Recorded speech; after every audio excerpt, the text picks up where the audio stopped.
Gucken, ob unser Ducato klein genug und geländetauglich genug ist Immer noch dafür. Offroad-fähig ist. Und jetzt machen wir uns auf den Weg zu einem Platz, wo ich niemals gedacht hätte, dass wir da hinfahren würden. Wir sind Tina und Dirk von Let's Get Otter hier und seit inzwischen fast 4 Jahren bereisen wir die Welt mit unserem Campervan. Nach über 100.000 Kilometern kreuz und quer durch Asien und Europa sind wir momentan auf der Iberischen Halbinsel unterwegs. In der letzten Woche sind wir mit unserem Ducato durch ein paar Canyons der Tabernas-Wüste gefahren und haben anschließend das faszinierende Cabo de Gata erkundet, das seither zu einem unserer absoluten Highlights Andalusiens zählt. Im heutigen Video machen wir fast nur Dinge, die wir so überhaupt nicht geplant hatten. Wir folgen einem ausgetrockneten Flussbett zu einer abgelegenen Bucht, sind überrascht von einer kleinen Küstenstraße und besuchen dann einen der wohl bekanntesten Stellplätze in ganz Spanien. Wie wir es dort finden, erzählen wir euch. Los geht's!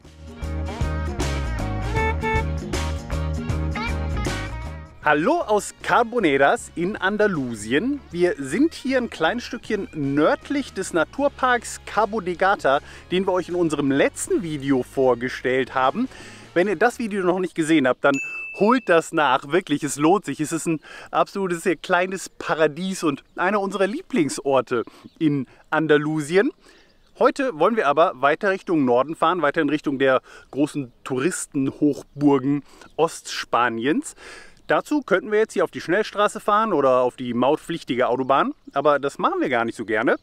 Tatsächlich haben wir auf Google eine kleine Straße gesehen, die relativ lang sehr nah an der Küste entlang führen soll. Die macht einen sehr guten Eindruck und die fahren wir heute. Los geht's!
Ja, ungefähr so haben wir uns das doch vorgestellt. Super schön.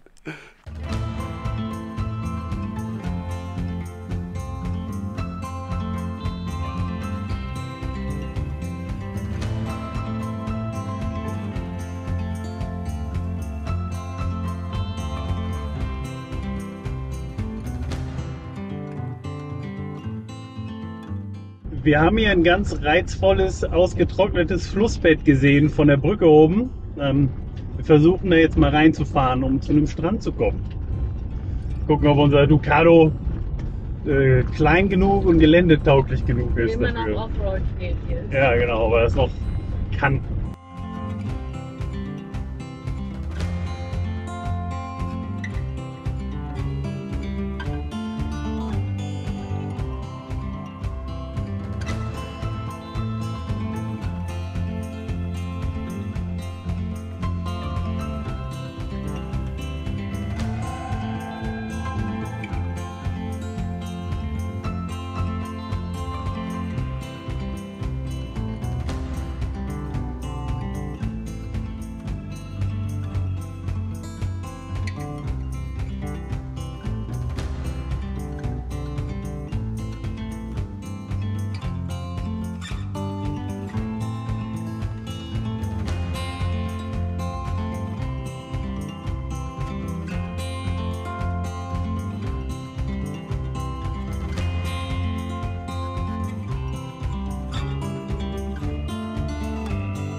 Ja, ich glaube, hier fahren wir erstmal so schnell nicht wieder weg.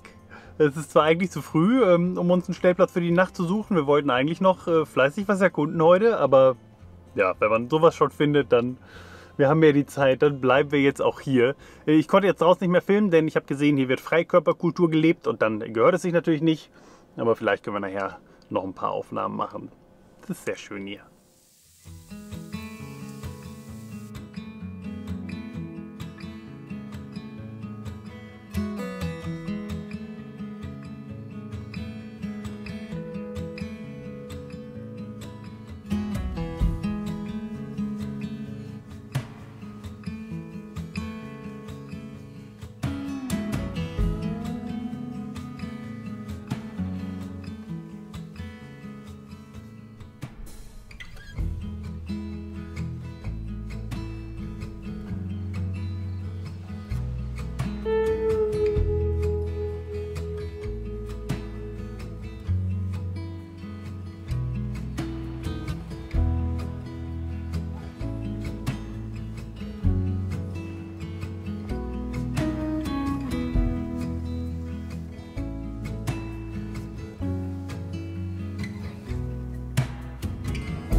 Guten Morgen!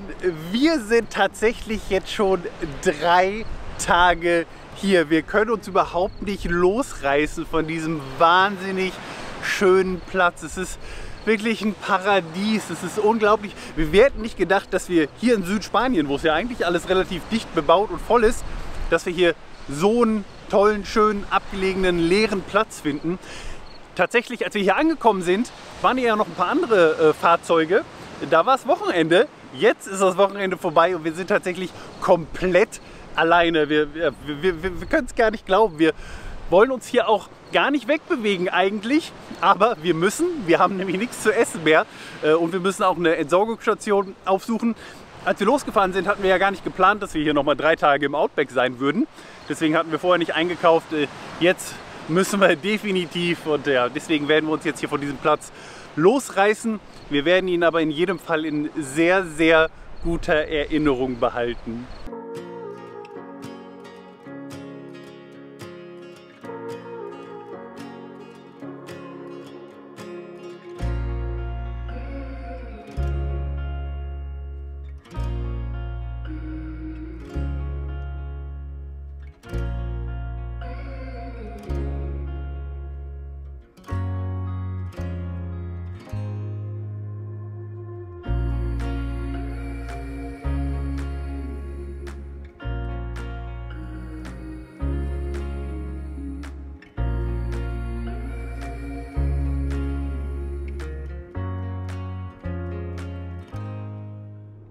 Vor allem müssen wir jetzt erstmal gucken, dass wir hier wieder rauskommen. Wird schon. Ja.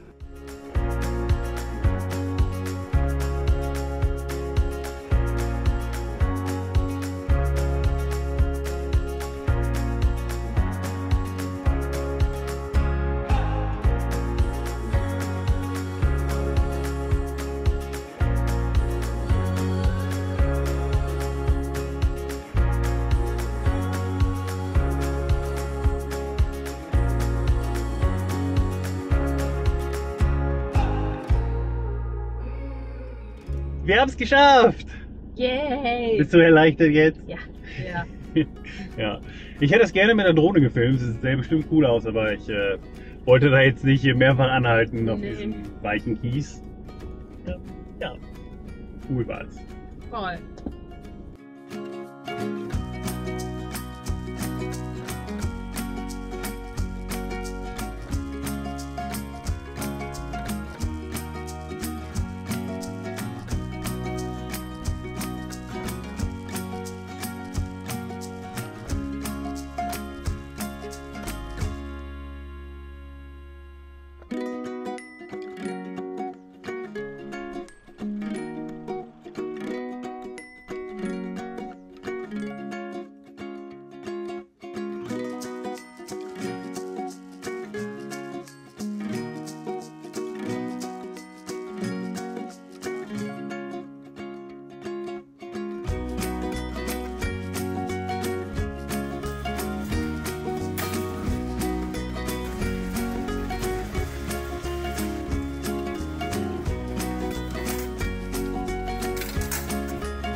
Ja.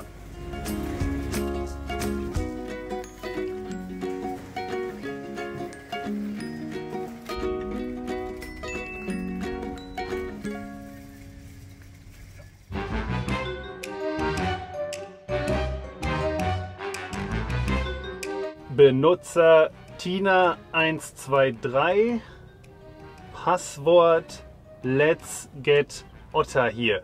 Internetnutzer, die kein VPN haben, sind meine liebsten Opfer. Da kann ich ganz einfach alle Daten mitlesen. Und das, während die glauben, dass sie im vertrauenswürdigen Lidl-WLAN sind. Dabei habe ich das WLAN erstellt und tu nur so, als sei ich Lidl. Hoffentlich loggt sie sich gleich auch noch ins Online-Banking ein. Hey, was machst du da? Oh nein, NordVPN, mein schlimmster Feind. Ich wollte doch eigentlich noch weiter Daten ausspionieren. Nicht mit mir. Ich schütze meine Nutzerinnen und Nutzer. Mit mir haben Schnüffler wie du keine Chance. Ich lasse nicht zu, dass Gauner, Werbetreibende und Internetanbieter persönliche Daten und den Internetverlauf mitlesen können. Ich kann mit nur einem Klick aktiviert werden und schon schütze ich den kompletten Internetverkehr. Ach was? Jetzt sag bloß, du kannst auch noch Geoblockings umgehen, damit deine Nutzer auch auf Urlaubsreisen im Ausland ihre Lieblingsserien weitergucken können. Doch, auch das kann ich. Oh, das ist aber gut. Das könnte ich auch gebrauchen. Dann klick doch einfach auf nordvpn.com/letsgetotter hier oder auf den Link unten in der Videobeschreibung. Dann kannst du vom exklusiven Deal von Tina und Dirk profitieren. Damit gibt es 4 Gratis-Monate zum 2-Jahres-Deal und eine 30 Tage Geld-Zurück-Garantie. Hatte jemand gerade was von NordVPN gesagt? Ich weiß nicht. Naja, lass mal weiter.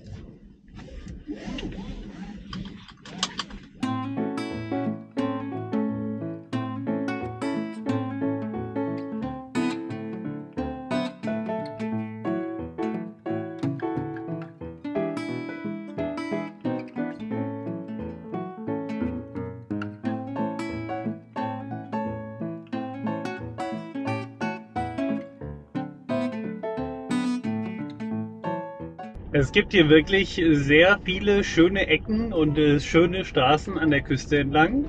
Wobei vielerorts hier auch No-Camping-Schilder sind, Verbotsschilder sind zum Übernachten und zum Parken für Fahrzeuge über 5 Meter. Ja. Auf der anderen Seite heißt es auch immer wieder, dass diese Schilder außerhalb der Saison nicht durchgesetzt werden. Das würde erklären, warum da jetzt hier gerade so viele Leute standen. Ja. Aber schön ist es auf jeden Fall. Definitiv. Gefällt mir hier. Ja.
Also diese Küstenstraße hier südlich von Aguilas ist noch mal ein ganzes Stück schöner, als ich gedacht hätte. Das ist wirklich sehr, sehr schön. Sehr schön, ja. Und super viele Stellplatzmöglichkeiten. Ja. Also, wenn man auf der Suche sein sollte, dann kann man hier sehr gut kann stehen. man wohl was finden. Ja.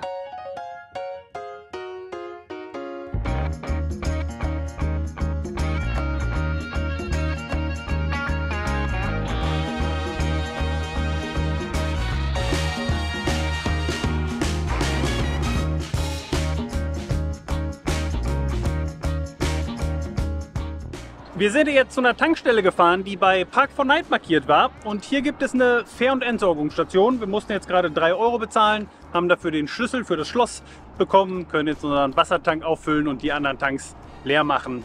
Sehr gut.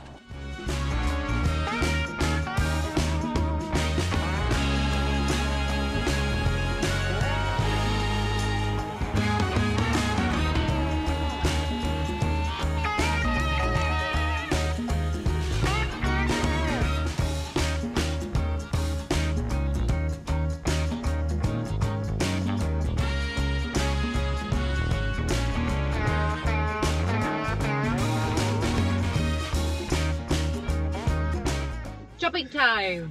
Geht zum Decathlon. Okay.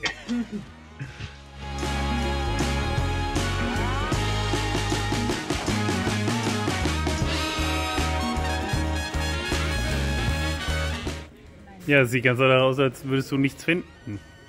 Ja, sieht so aus. Und jetzt machen wir uns auf den Weg zu einem Platz, wo ich niemals gedacht hätte, dass wir da hinfahren würden. Aber wir gucken jetzt mal.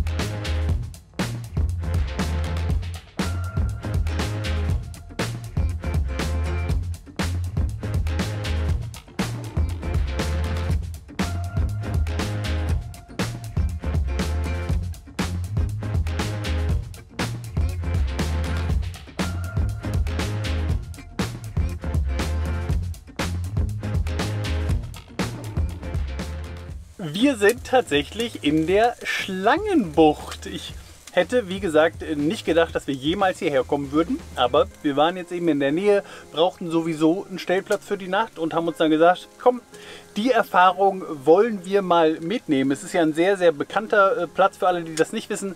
Wir werden euch später ein paar Sachen dazu erzählen, beziehungsweise nein, nicht später, sondern morgen, denn wir machen uns jetzt gerade Essen, wir haben Hunger und melden uns dann morgen noch mal ganz in Ruhe von hier.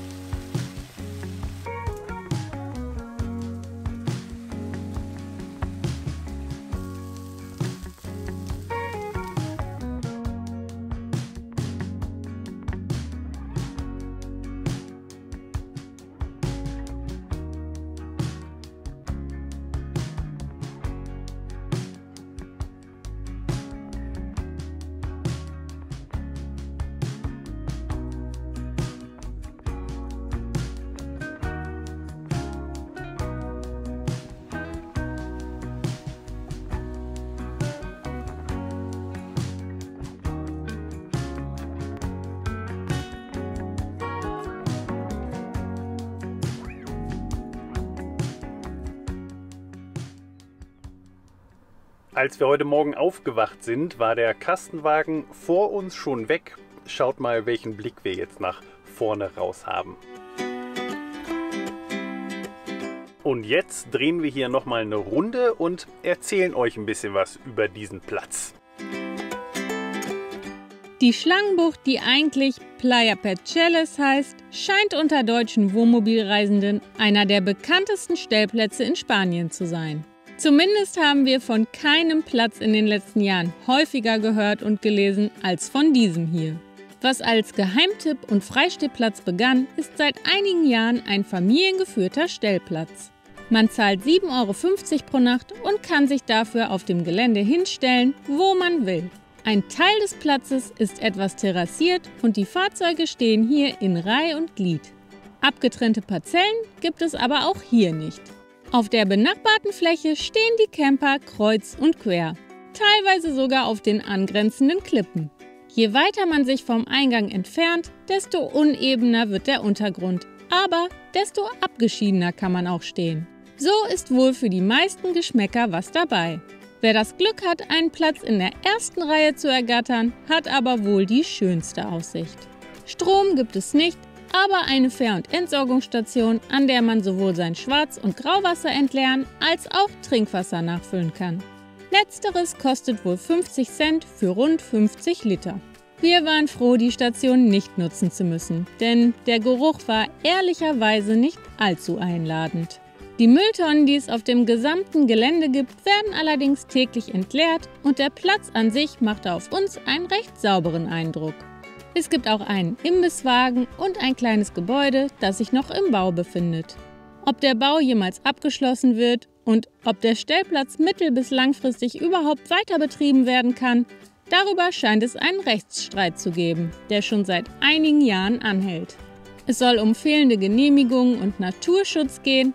Andere Quellen vermuten hingegen, die Stadt wolle das Gelände lieber an einen Hotelkonzern verkaufen. Was davon stimmt, wissen wir nicht. Jetzt, Ende März 2023, ist der Platz in jedem Fall geöffnet und sehr gut besucht.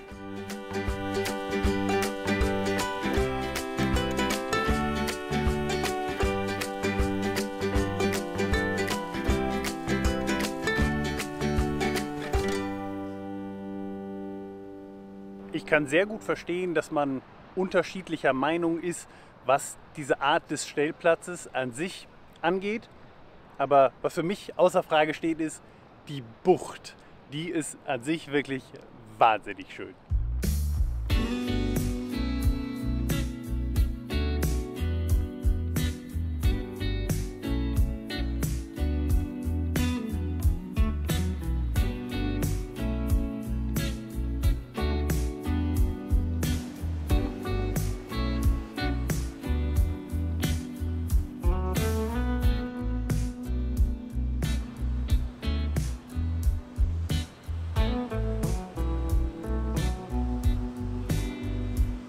Gestern, als wir angekommen sind, gab es fast keine Wellen und heute ist die Brandung richtig stark. Also es ist immer wieder erstaunlich, wie unterschiedlich das so sein kann an einem Ort.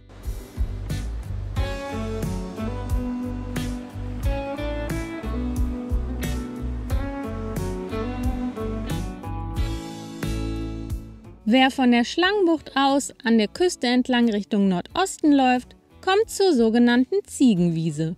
Die scheint auch heute noch ein beliebter Freistehplatz zu sein.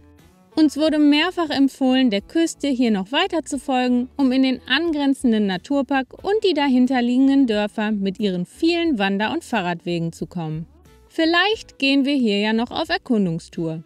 Das soll aber nicht mehr Teil des heutigen Videos sein, denn das beenden wir hier nun. Wir hoffen, ihr hattet Freude daran, mit uns mal wieder ein kleines Stück durch Spanien gereist zu sein. Wenn ihr wissen wollt, wie unsere Tour weitergeht, dann schaut gerne auch am nächsten Sonntag wieder rein.